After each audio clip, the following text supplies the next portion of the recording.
Today we are here with author Paulette Stout, women's fiction author. Can I say romantic women's Yes, fiction you at the can. moment? Yes, you Okay. can, baby doll. All right, I like it. I like it. Romantic women's fiction author Paulette Stout.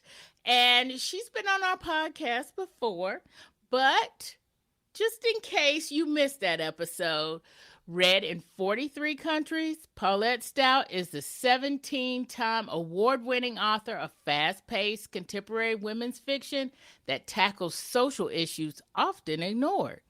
Fans call her work brave, spicy, and a mesmerizing tapestry of realism. Somebody's been reading my, book reviews there. Okay. Her stories feature brave characters finding their voices and transforming into their best selves while finding love along the way. Paulette is also the co-host of the Best of Book Marketing podcast and works by day as the director of brand marketing at a global software company. Her fourth novel, What We Give Away, released in February, and we are talking today about What We Give Away. This, as we just said, is the fourth novel in your Bold Journeys series, yes? It is. And we're going to talk today, of course, about the book and the big subjects of the book being diet culture. We're going to talk second chance romance. And, I want to plug some plus size yoga. I got to do that. I love me some Aunt Dot. And if you don't know who Aunt Dot is, stay tuned because you'll find out in a minute. This is the Nerdy Romantics Podcast, and I'm your host, Y.M. Nelson.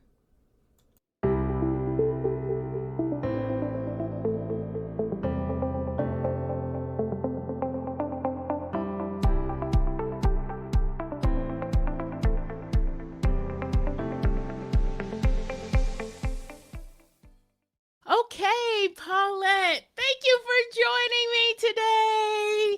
Thank you so much. I'm so excited to be here. Coming on is just like hanging with a pal, so I love it.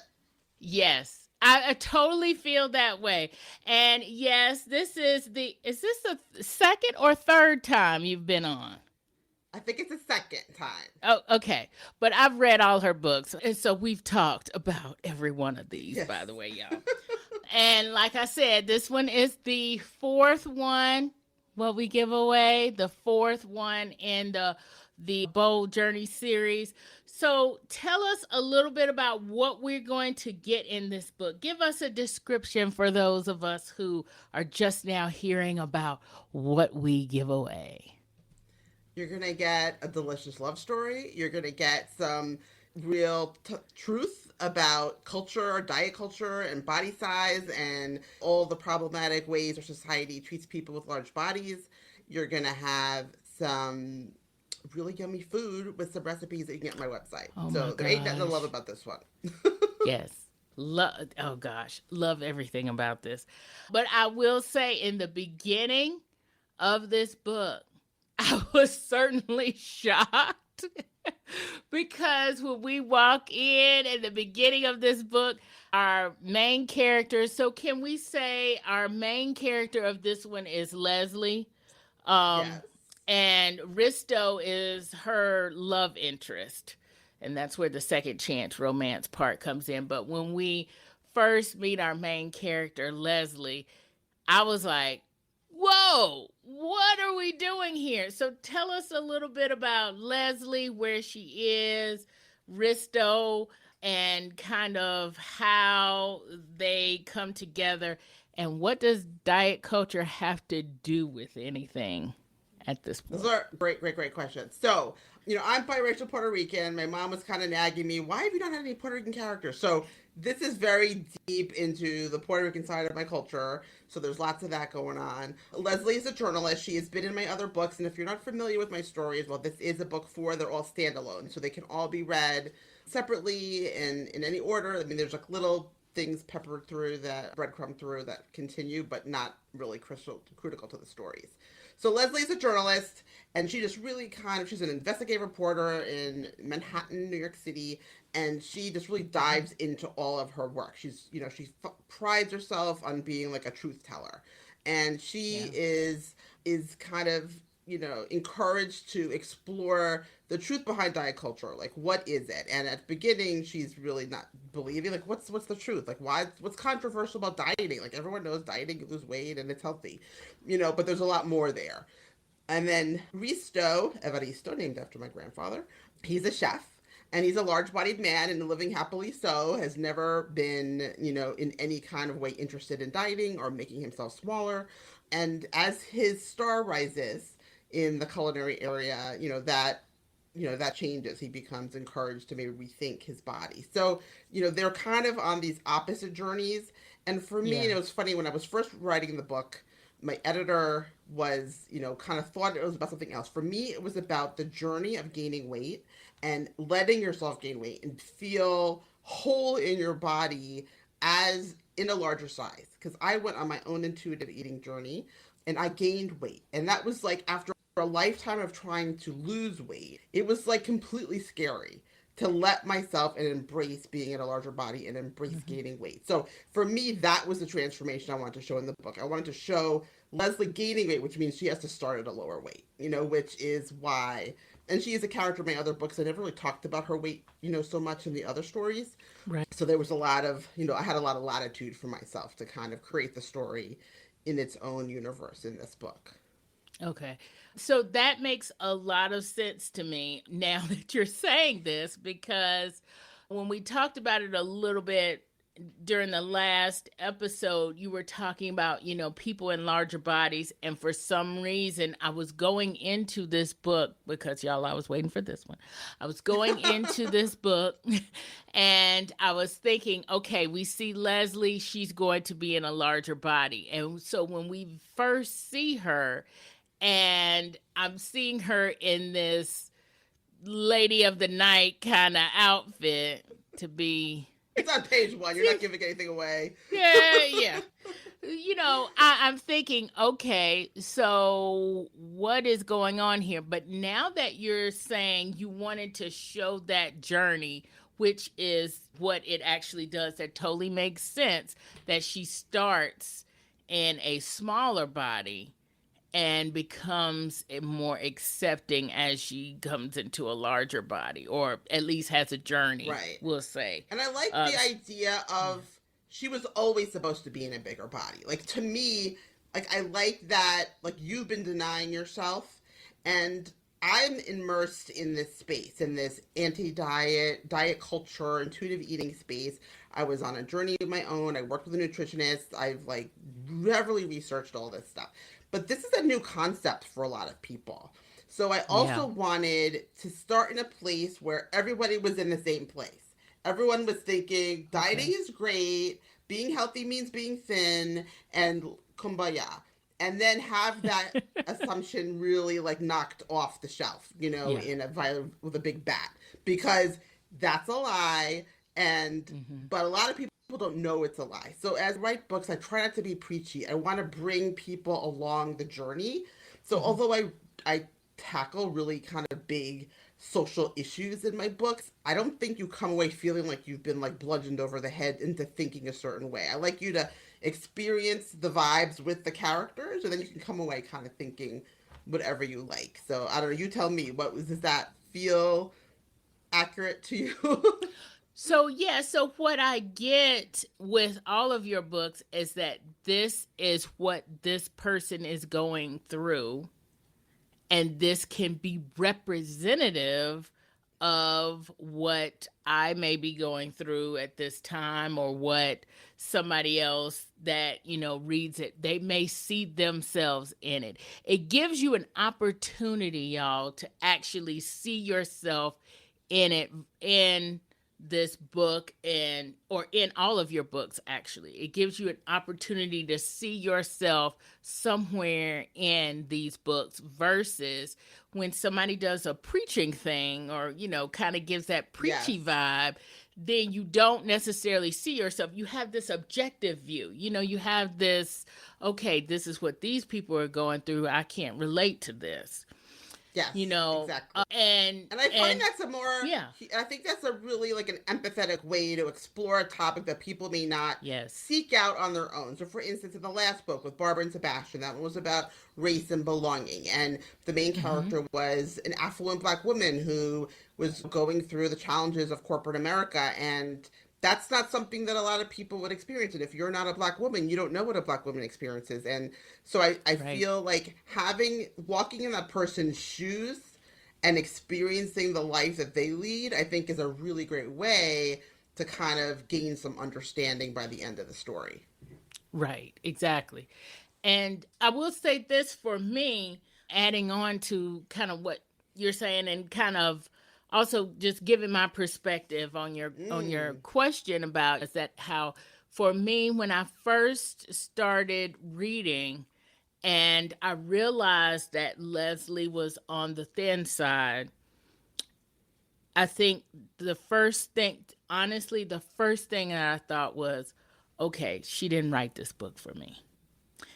And yeah, that was the first thing I thought. I was like, oh, she didn't write this book for me. I'm not the target audience of this book. But then as I read more into it, and of course, also the touch that we have with Risto and the diet culture there and his experience with diet culture there and Aunt Dot and Gabby. It all kind of comes together. And Gabby, yes, it all kind of comes together and I do see myself. I just didn't see myself necessarily in Leslie. Right. But and two, I will also say this too. Part of it especially with Leslie is a lot about where she is in her journey of body image and acceptance and to how she sees body image. And I'm at Aunt Dot's point, right? Right. And Leslie is not at that point that Aunt Dot is. So I am seeing myself in this book. I'm just not seeing myself where I thought I would see myself. Right. Which is that's really interesting. Even by Leslie by the end when she was like because when I started writing this book, I wanted her to be, but then it became really clear to me that Leslie had body issues of a different kind. It just kind of happened while I was writing. Mm-hmm. And I'm not going to lie, I was a little disappointed at first because I did want it to be the other way. Yeah. But that's just kind of how the story unfolded. And so I just figured I would embrace it from all different angles. And I think that having her start in a smaller body and then get larger is, well, once that was my personal journey, and that was what kind of the shock to the system that I had to go through. But also, I think it helps people who are really not at Aunt Dot's place come along for the ride. So I can see how if you are, in a fat liberation space and, you're already there, you might feel like, yeah, I already know this. Like these might, it might feel familiar or like not innovative or things. But for people who aren't familiar with diet culture, I think that part was essential because otherwise I didn't know how to get there without being preachy. You have to experience that person going through there and learning about it and finding out the things and questioning and asking all the questions that as a reader you might be thinking if you are centered like in a diet culture place. If you're coming from that, if you've been inculcated in society that healthy means thin, you have to deny yourself. There's a moralistic code around food. There are good foods and bad foods and all that nonsense. But like I grew up believing that. How many cycles of all these different diet plans that I won't give free advertising to did I go through with the yo-yoing to try to figure out like what's wrong with me until I find out that the problem isn't me. The problem is the idea that everyone is supposed to be the same size and that size is small. Yeah. And to add on to that, I didn't come to the place where I am. I wasn't born at the place where I am, right? It's just that I've already been through that journey, right? And there's so many people that have not been through that journey or are still on this side, or maybe will always be on this side because that is what their body is supposed to be. Everybody's Right. body, as we Right. know, is different. So some people are going to be thin, but Yes. some people are also going to buy into the fact that they are thin and healthy, and they're healthy because they're thin, right? Right. Not because their And biology dictates that's where they're probably normally supposed to be. exactly. That's exactly right. So to me, most of your target audience is where Leslie is, and hopefully will identify with kind of where she is. That's where society is right now. That's where society is. And Society it's is there, you yeah, and that's know. funny because I was speaking with like a fat influencer, and she was like, yeah, like I wish she was bigger. Like, she was like a little disappointed in certain Yeah. things because she wasn't large enough at the beginning, and she's like, you need to write a book about Aunt Dot, and I want to know about Aunt Dot, and Aunt Dot needs a romance, and I'm like, okay, I have a request now. So maybe I will write a little short story that's a little more along that experience too.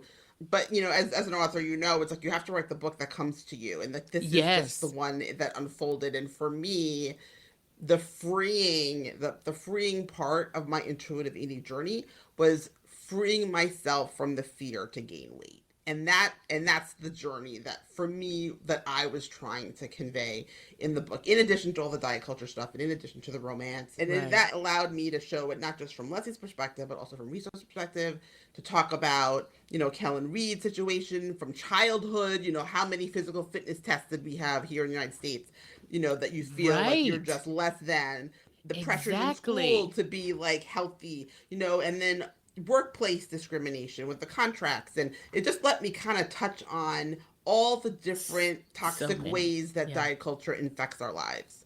Yeah. And that was actually a question I was going to ask you, that both Leslie and Risto, they have their negative experiences with diet culture, but there's so many other facets here.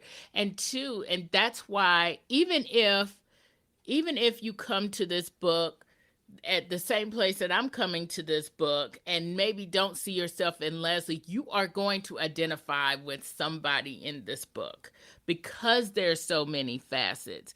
And I'm glad that you're talking about that, and that you actually do have all of these facets, because I definitely identify with kind of where Risto's mindset was. It's like, no, I'm fine.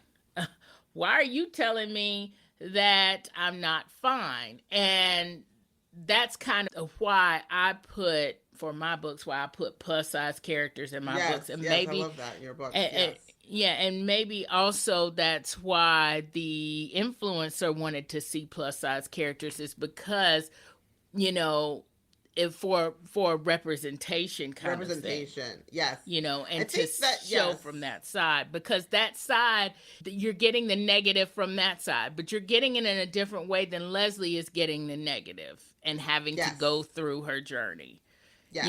and it's And I also, think that yeah, Yeah, and I think that that's a very interesting point for sure. I think that when I go into these books, I kind of have a social message that I'm trying to convey to people who may be unfamiliar with hmm, the topic. So whether it's race and belonging, and this time I'm like trying to educate about diet culture, kind of like in a totality and how it hmm, impacts everybody. So it wasn't yeah, necessarily the story of like a romance for a large woman. The story was really about diet culture and kind of educating about diet culture and how we right, all are navigating it in all different ways. So yeah, so that's I think that the other piece, because it sounds like conspiracy theory when you talk about it, and I just presume that most people coming to this book would not even have heard the term diet culture before. They wouldn't right, even know that it's okay to use the word fat now. Like they wouldn't know these things, and that's why I had the note at the beginning of the book about the word fat. I had a beta reader who was really uncomfortable with the word fat. And I was like, you use the word fat so much, it just made me really uncomfortable. And I was like, yeah, well, we have reclaimed the word fat. Fat is a neutral term to describe one's body size. It is not a good thing or a bad thing. Thin has just been like a word, but fat has been an insult. So reclaiming that word is also new for people. So Yes, I think very it's kind much of like, so. if depending on where you are in your like education space about diet culture, you probably will have a Right. different experience reading the book. I've had a lot of people feel like this is like revolutionary. I had someone reading it who had started smoking to restrict her appetite and stopped smoking. I have another person who was on a Wow. liquid diet, not eating solid food, and then went Oh out my and like ate a gosh. meal. So it's like, is Yes. this like changing people's lives and freeing them? It's kind of like one of those red Mhm. pill moments. Like once you see it, you can't Yes. unsee it. And Right. I think that's the story. I hope people will still enjoy it, even though it doesn't have, a large body main character like all the way through. But I think that having her experience that, like going into the clothing store and being treated some kind of way, like all of that, Yes. is it helps people like, oh my God, like I'm still the same person in this body. I'm a different size, and you're treating me different. So I feel like having her have that journey was like, it helped educate about all these different negative experiences that people in larger bodies face. And by Right. then you're like, oh my God, and it hits you a little bit more, I hope, to feel how the injustice of it all. Yeah. I totally agree with that. And because it does do that. And she has to go through that journey for us to see all of those things. Otherwise, we are seeing it through, if she was in a bigger body, we're seeing it through a different set of eyes that we might not exactly agree with or trust. And it does then come off as, well, this is kind of conspiracy theorist, kind of thing. Or it comes off as, you don't know what you're talking about. I don't believe this, right? Yes. It's just that you want to be accepted in a bigger body, you know. Right. Like But you're lazy and you just don't feel like dealing with it anymore. You've given up. exactly. Right. Yeah. So having her start where she does and then experience all of that gives us more of a balanced view of it. I You've think mentioned, so. Yeah. yeah, you've mentioned intuitive eating and the anti, and you also mentioned that in the book as well, the anti diet program. That's not the word, but Oh, it's not healthy. coming to me. Yeah, I didn't use the Yes. real name. The real name is trademarked, so it's Okay. All called right. So healthy at we every won't mention size. it. Yeah. Yeah, it's a trademark term, so I didn't refer to it by name. But intuitive eating is just like a way of eating. And Yeah. my book. I was just reading it again. I went and reread a bunch of chapters recently. It's so helpful. It's just like, yes, I'm gonna refresh all these good. But yeah, there's a Yes. for your listeners, there's a reading list and research stuff all on my website for free if you're interested in any of the source material. This is such a new concept for people, and I think we come to it, like you and I, from a different place. But if it's new to you, like people might think it's not true and I made stuff up. So Right. more so than any other book I've written, I felt this one needs the source material. This one needs the references. You can go look at the CDC study. You can go look at the NIH study. You can read the articles and you can read all the things and come away with your own conclusions. But this is well researched. This Yes. book. And I do want to point that out as well. You have not only on your website, you also have in the back of the book. I'm assuming it's in the ebook as well, like all It is, versions of yes. it. Yeah. You have a reading list in the back there, and you have resources in the back of that book, in back of your book there. So, you mentioned that, you went through your own journey. So that is essentially research too. But did you also do some other research to kind of prepare you to write this? Or did you go in writing from your own perspective? What was that process like? And then you piled on with the research. What was that whole process like for you? I always like to start with like external research and expert stuff. So some of the books in there, I think the very first book I read was Fearing the Black Body by Sabrina Strings. Strings. Where is it? Over here. Sabrina Strings. And it's a little academic, but it is so essential. And it talks about where did the fear of fat come from?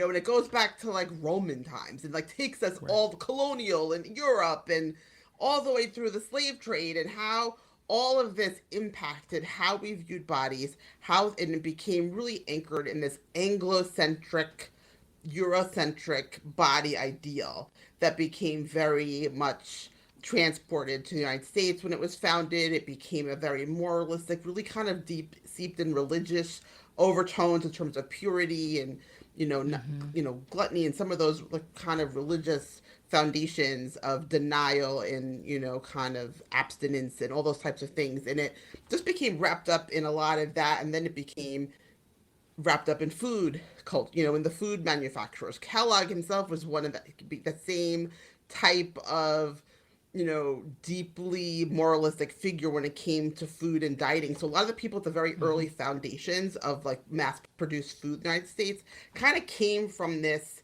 thin is the only way to be perspective. And then you get into things like the Right. BMI, where that came from, and just like researching books. So it really starts with researching that, reading lots of books that I read also in my own journey, The Effort Diet, Intuitive Eating, Health at Every Size, by Linda Bacon, just lots of different. I have so many books and I didn't even get to, there's a few I still need to get to.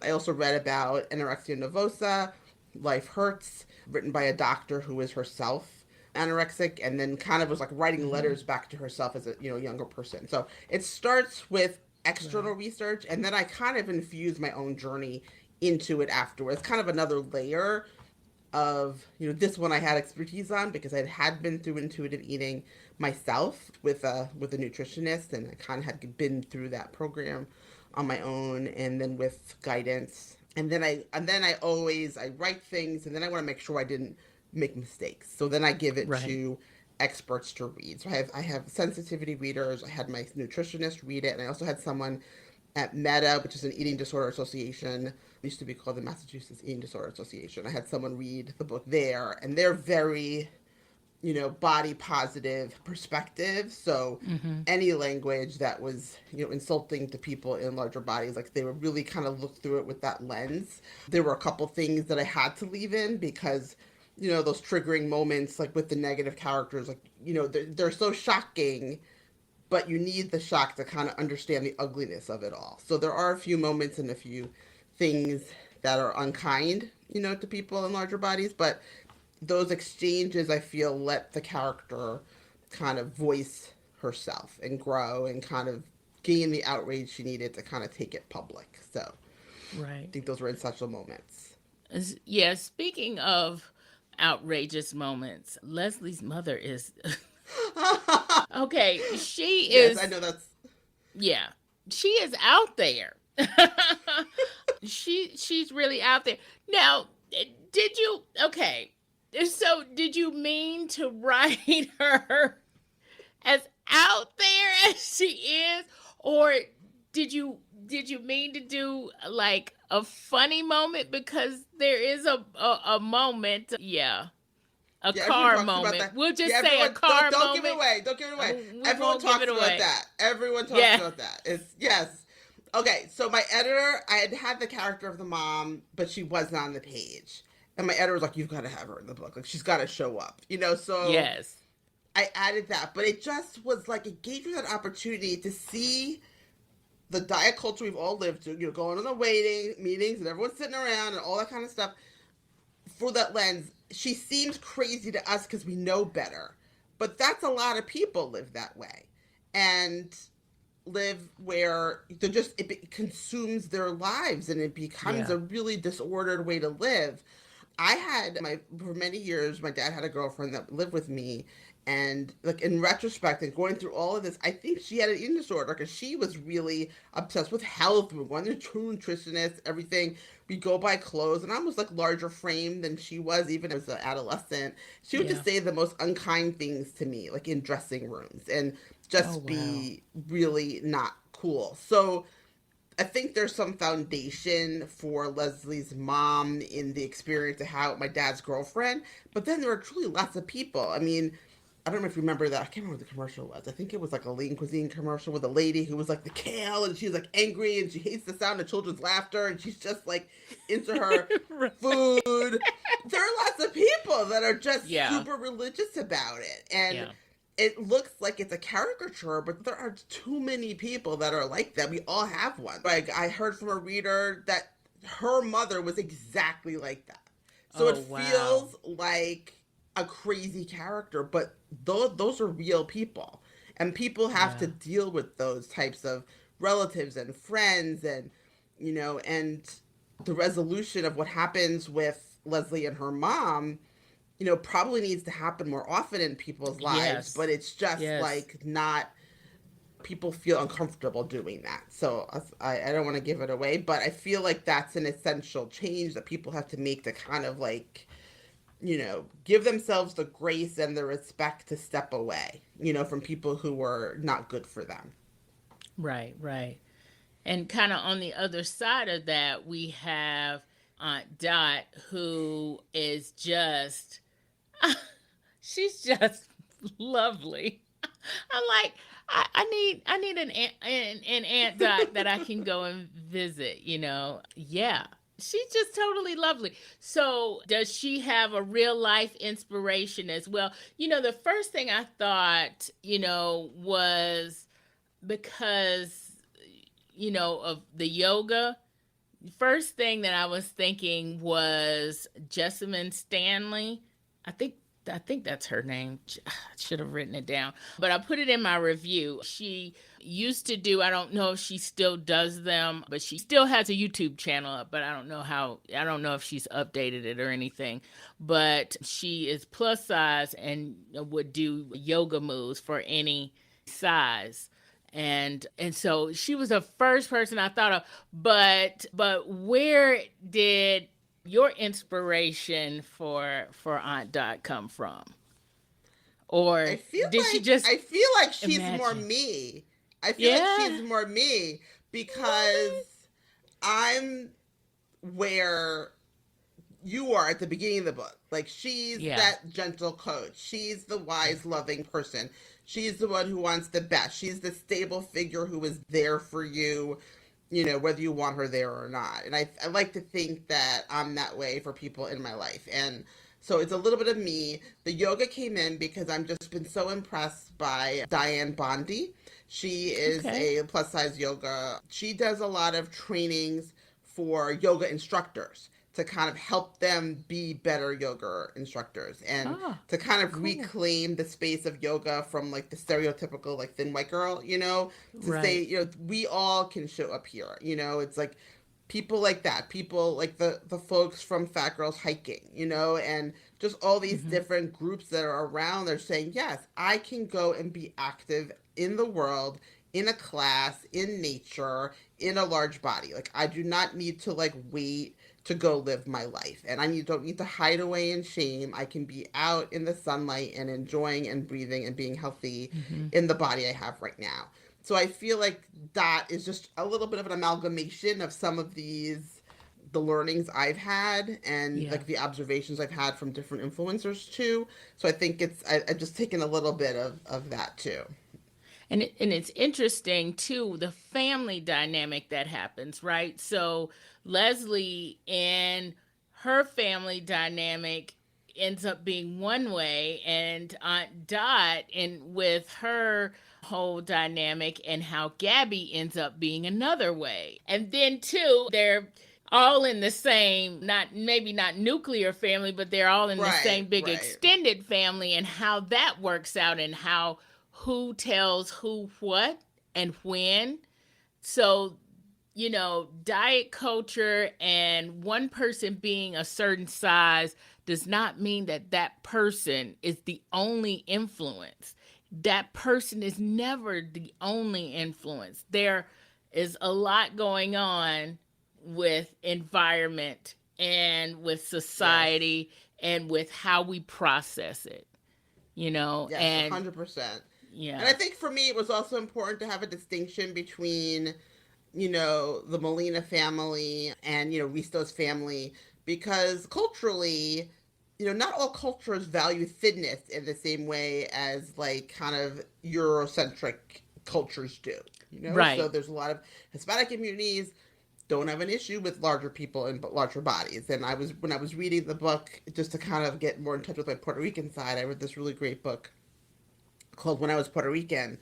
And it was kind of the immigrant experience of this woman who emigrated from Puerto Rico to the United States, but she was in Puerto Rico growing up and then as an adult for most of the book, and just hearing how her mother would talk about like the skinny blanco people, who were like with the small bras. They were like, her mom worked in a bra factory, and they knew that all the tiny bras were going to the U.S. because they had no boobs. So it was like this whole thing that they were like making fun of like the skinny white people. So it was just kind of like, I wanted to show that this cultural obsession with thinness is not the same everywhere. So I felt like it was important, to have like Risto's grandparents be like, this is all gringo bunk, like that's right. important to recognize that not all communities value the same ideals. And I wanted to kind of have that as a piece of it as well. Yeah. And I will say, too, I identify with that as well. I'm not Puerto Rican. Well, that's not obvious. I'm not Puerto Rican, everybody, because that's not obvious. Puerto Ricans are all different shades. But I'm not Puerto Rican. I'm an African-American. I'm Black. But culturally, we look at bodies in a similar way, not in exactly the same way, but there were a lot of similarities there. Yes, right? Yes. If you're, and unfortunately, I'm one of the Black girls that don't have a butt. So we call that the white girl butt. Yeah.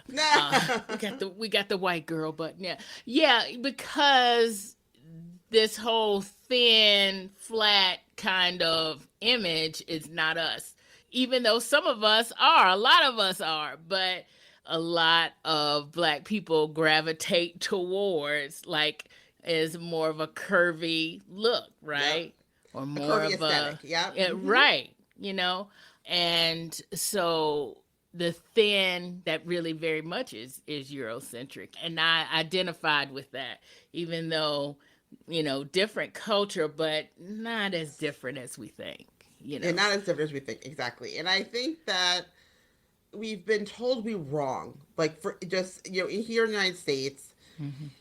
You're told you're supposed to be one way. You're told you're supposed to be like in a straight sized body that is small. You're supposed to be, pale. You're supposed to be, you're supposed to be a certain way, and that's the right way to be. And if you're not that way, then you're an other and you're wrong. So I just wanted to kind of explore that. She has, and I think having her be in a biracial family is helpful in that instance because it shows like the difference in like this mom aesthetic, from, to her dad's like Puerto Rican was like, she's fine. And then how that all unfolds, and what he was trying to do to kind of save her. Imperfect and not great, but none of us are perfect. So I kind of like the kind of, what do you want me to do? A little bit of the frustration of being up against the medical establishment and everyone who is against you, and no one wants to believe that, you can be healthy in a body that's in a different size. So, and I feel like that's real. Those are experiences. I've left the doctor crying more times than I can count because of unkind things that happen in a medical situation. Yeah. So, let me get the big blood pressure cup. Just like all kinds of just shaming that happens in the doctor's office, and not treating you as a person, treating your weight but not your symptoms. That kind of happens a lot. That does happen a lot. Yeah, there's a great podcast called Fierce Fatty, and she just did. It's coming up soon. Like we're right now recording this in February of 2025. But she's doing a study at of her listeners and others in terms of how larger body people were being treated in medical establishments, and I'm really looking forward to the results of that. But it's not surprising. Like everyone has had like a really bad experience at the doctor, and I don't weigh myself at the doctor anymore. They go to the scale. I'm like, no, thank you. She took my weight. She took my height the other day. I just got on the scale backwards, and I turned around and take my height. I'm not doing my weight. So like we can be empowered in those situations to kind of reclaim, treat me as a person, my whole person, treat my symptoms, and don't just look at me, see that I'm fat, and assume that this and that is wrong with me because of my size. Right, exactly. That's going to be interesting too. Yeah. We're gonna have to link that in the show notes because that's gonna be interesting. I think a lot of my listeners here are gonna want to listen to that podcast as well because I think a lot of us have had those kinds of doctor's visits. We'll say, Yes. it's Yes. like you get one gown and it's like, now you saw me walk in. Yeah. Like, Oh, so you it must have right. liked that scene in the book then, huh? Like when Dot was in the hospital. Yeah, right. Exactly. It's like, when that happened, that scene at the hospital, I was like, yep, I've been there. Yep, been there.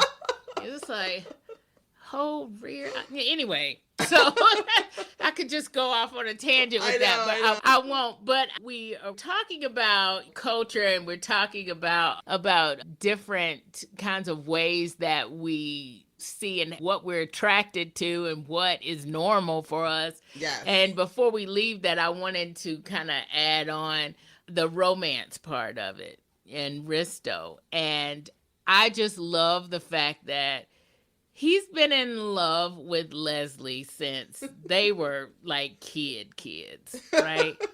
Yes. I mean, I love those. I love those where he's just like, oh my gosh, I'm so in love. He's just been pining since they were kids. But one thing that because you write this some from his perspective as well. So y'all, this is a dual POV or whatever. Yeah. But anyway, because you write some of this from his perspective, I love how you don't necessarily mention how, from his perspective, how she looked before, how she looked now. There is no difference. He's just, I'm in love with her then. She was sexy. I wanted her, blah, blah, blah. I still want her. Now she got a little bit of junk in the trunk. I like that too. But it's just like, he just is totally attracted the whole way through. And it just shows the power of when you find your person, then how they look is not necessarily that.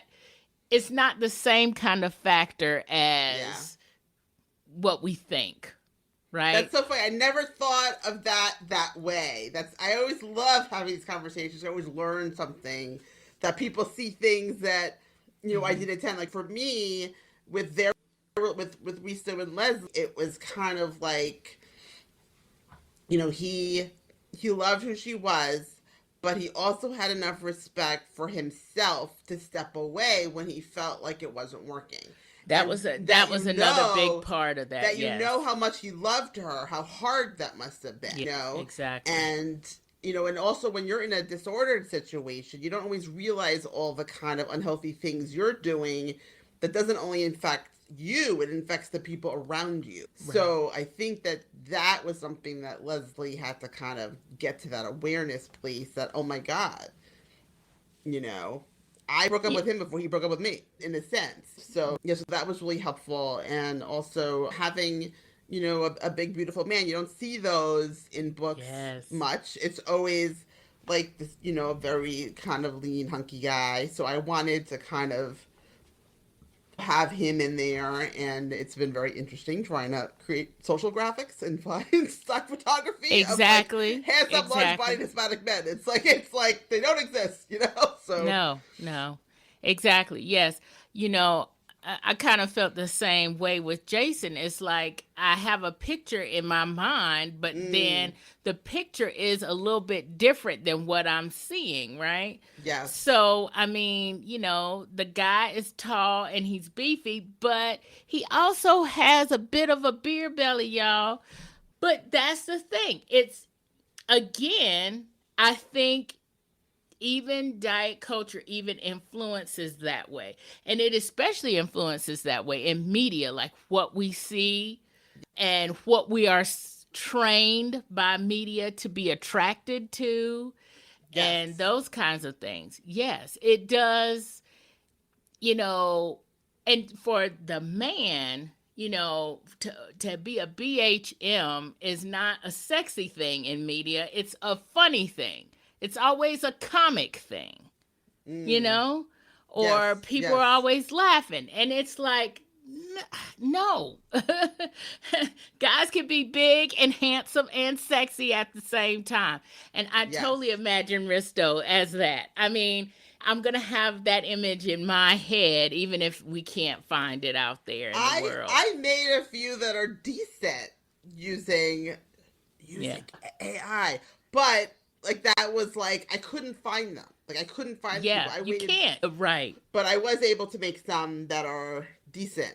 Using some AI imagery for my social stuff because they just don't exist. And even with Barbara and Sebastian, my last book, having an interracial couple and having Exactly. Leslie look a certain way as a black woman, like it was like curvy but darker skin. A lot of the stock photography for black Can't women is find a it. very pale black woman, and Barbara is a Exactly. darker skinned black woman. So trying to find a darker skinned stock photography is also hard too. Yeah, So it is. having these more diverse characters just create marketing complications It when does. you're It going to does do very it. much so. It does very much so. And for the writers that are out there that are listening, representation is hard all the way around. And even if you've written that book and you've written that person and you know what that person looks like, and once somebody reads it, they're going to read at least something similar. Trying to find that and represent that in the marketing is impossible. It's It is impossible impossible. unless you are yourself an illustrator. And I am And not. Even though we know these people actually exist in society, we don't see them in media. And they're yes, not getting photographed and they're not being put in stock images. And yes, I write interracial romance and romantic women's fiction. And yeah, it's hard. I'm already now, even though I know the book is about maybe 3 years away because I write slowly, I'm already trying to find and trying to look for some photos of this couple that I'm thinking about, that the book is 3 years away because it's so hard finding these people. let's talk. But getting back to what we give away, there are a couple other things that I wanted to ask you about. I wanted to briefly ask about, is his name Kellan? Kellan? Oh, Kellan Reed. Kellan Reed, yes.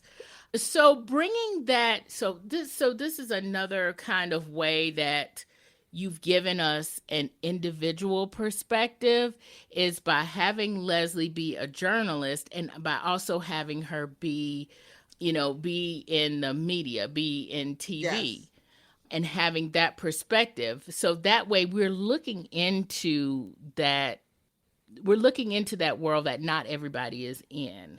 And yes, we can kind of see things that we may not be able to see happening in our own lives, like these contracts and yes, these weight contracts and people in workplace situations making these comments. Even though yes, this happens in offices all over America, yes, all over the world, maybe even, but definitely all over America. This is happening everywhere.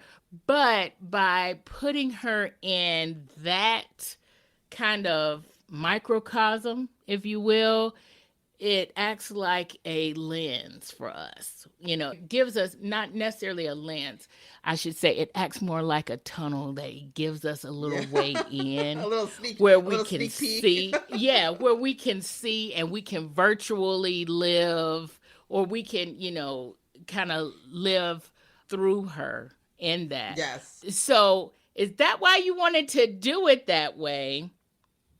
Or is it maybe just because being on TV is harder than being in the real world?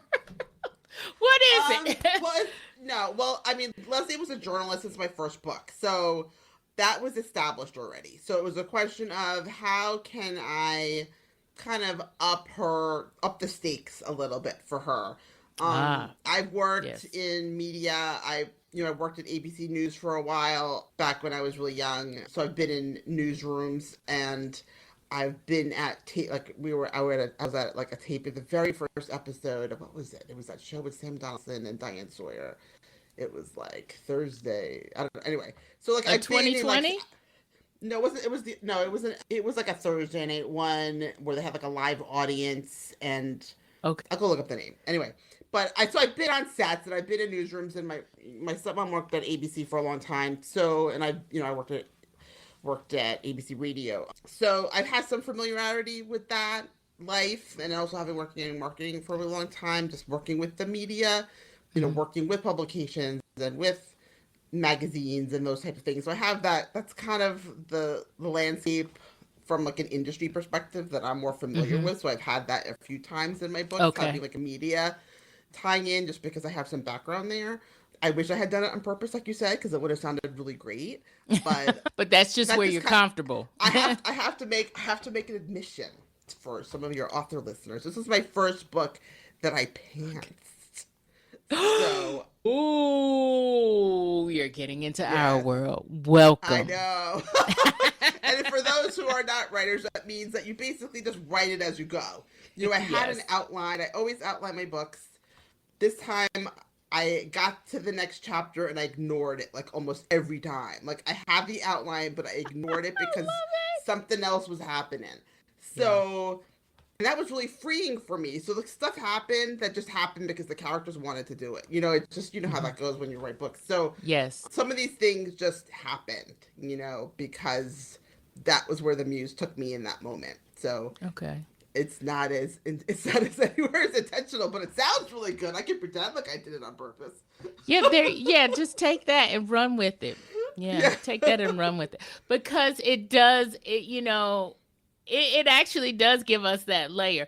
And speaking of the, having her in other books, for those who have maybe are starting with this book or maybe have read maybe one or two of your other books, kind of how does Leslie fit in with the other, real quick, how does she fit in with the other ladies So Bold and Journey folks? centers on like a group of friends. So there's a group of three girlfriends. So each friend has a book. So the first book is Rebecca with Kyle, and the second book is still Rebecca and Kyle. It's a little more Kyle than Rebecca, like in the second Hmm. book. Third book is Barbara. Fourth book is Leslie. So each book is kind of has its own set of features character, which is why they're standalones. But there's little things that happen that like progress. They all age. Little things happen in their personal lives, but those aren't like consequential to the story. So in terms of Right. how Leslie fits in, is like, so she still has the same career she's had, but she wasn't really heavily featured in any of the other books, in minor roles and Right. things. So this is like her taking center stage Yeah. in her own story. And I love that she does that. And so I'm gonna end on Risto. So I love him. I love me some Risto. Oh yes, love him so much. So I love the fact that you made him a chef. Now that was intentional, yes, or The was muse, the it? muse. It was the muse. Okay, all right, it was But the it, news. All it, right, it created a great conflict to have it someone with did. food issues in love with a chef. That's just, you Right. know, intrinsic conflict right there. So it was a little bit juicy when I thought of it. But Yeah, and two, what it also does for me is it gives their breakup that happens before we even start the story mm, to give the second chance. It gives that a little bit of a friction because he's thinking one reason why she feels a certain way, and she's thinking another reason, really, that has mm. more so to do with a food thing. I'm trying not to give anything away, y'all, but it's actually a little more than both of, because they didn't talk, and this is what happens. This is what makes it real with them, right? Yes. Because they didn't really talk, but they thought that they did. Yes, they thought. I love They that. they thought that They they talked, did. but they didn't really. But they didn't really talk. And part of the Yeah. reason why they didn't really talk is that Leslie didn't really know herself like Mm, she now is starting to know herself with this journey. She didn't yes. really, she She only didn't know really, what she didn't know. exactly. And to me, that's what makes their relationship for those who may not be into the whole second chance romance, I don't know why y'all what aren't. What is the matter with you people? Yeah, right. But that's what makes it so authentic. That's what makes it so real. That's what makes it juicy.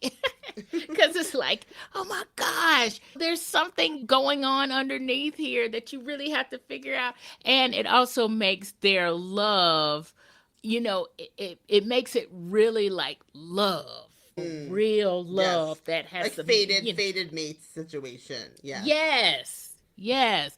Versus, I really think you're hot in that dress kind of thing. Or I really think you're hot in that apron, just wear the apron next time, Yeah. or something like apron. that. It makes it more, it makes you understand why these people still feel the same way they feel, even this many years down the road. And I love that. And I said this in my review, so I'm not going to harp on it here, but everybody, this is spicy, okay? This is steamy. We have on-page, love scenes. So if you're not into that, just read it and skip over those scenes. But just skip over those, right? It's not total, it's not all total, the way through. Yes, you know when it's happening, okay? You know when it's happening. Plenty of warning. Plenty of warning. But I love that you do that in the women's fiction space, because for some reason we do a flowery in the women's fiction space. For some reason, even if there's something on page, it's always kind of flowery language, and it's a euphemism for this and that, and it's not real. And to me, it loses some of the whole gritty, authentic, why are we going through emotions if we can't actually show sex? You've talked about that here, but the other layer in this book is that there's also a health/energy concern here. Yes. Because she is not eating properly. So there's also a actual bodily function concern here. Yeah, and that's legitimate. And I think that, that when we talk about the different symptoms in the books of when you're not properly nourished, lack of libido is one of those things, lack of energy, all those types of things that when you don't nourish your body in the right way, it impacts all those things. And it also impacts how she treats herself and her tendency to take risky, like all those types of things. Like it circles back to, I don't love myself as much as I should, and it kind of circles around and she gets back there. But I just want to go back to what you just said a little bit about the intimacy. Thank you. Because I feel like, intimacy is a really powerful tool for character building, for conflict, for building intimacy between characters, just like emotional intimacy as well. And I think that it's unfortunate that more women's fiction, it's not embraced. It's really, you're expected to fade to black or to not have it. Right. And for me, it feels incomplete. And oftentimes, and some people do it more artfully than others. I've tried to kind of spice up women's fiction a little bit, so I don't know if there's an appetite for that. I think there is.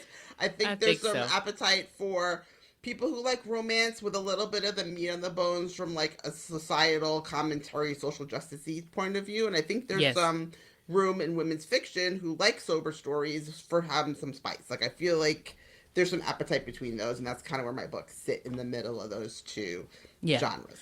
Yeah, and I think that's also, y'all, why we get along so well, because mine do that too. I know, yes.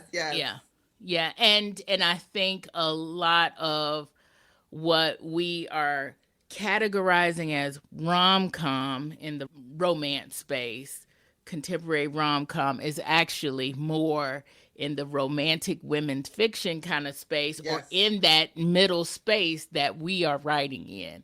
Because I would say Kennedy Ryan is romantic women's fiction. Like she's straight, not. Yeah, she's straight women's fiction, romantic women's fiction. Yes. Aquemi Emezi, like that, the story, that is that is romantic women's fiction. So like those are kind of, I feel like, close comps for me. It's hard to find comps. I had one reviewer on this book said it's hard to categorize, and I guess it can be, and I can see that because it's in between. But I think that that's the beauty of being like independent creators, is that we can create stories that people like, even if there isn't like a nice little specific label to put on them. Right. I agree on that. And yeah, it can be sometimes hard to categorize. Oh gosh. But yeah, we can do it because we can write in that space. I mean, we're indie, we can do it. And we're writing for yeah, readers, and I think readers exactly. appreciate these stories. Yes, exactly. I totally agree. And in that vein, so when are you going to have more stories? Tell us about what's next for you, what you have coming up next. So this is the last book in the Bold Journeys, at least for now, unless I get people clamoring for something else. My next story is a little bit different. It's going to be probably more women's fiction, this one. It's going to be with sisters. And I might query it. I'm planning to query it, and we'll see. I'm not going to do like deep, I'm saying to 1,000 people, y'all. Like, that's not happening. Like, a few like targeted whatevers, and then I'll do it myself. But I really like the story. It's going to be my first LGBTQ main character.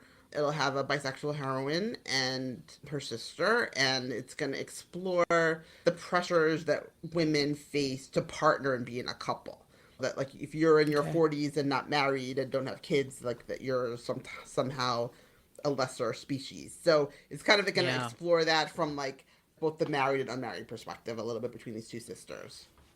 I like that. I like that a lot. I like that a lot.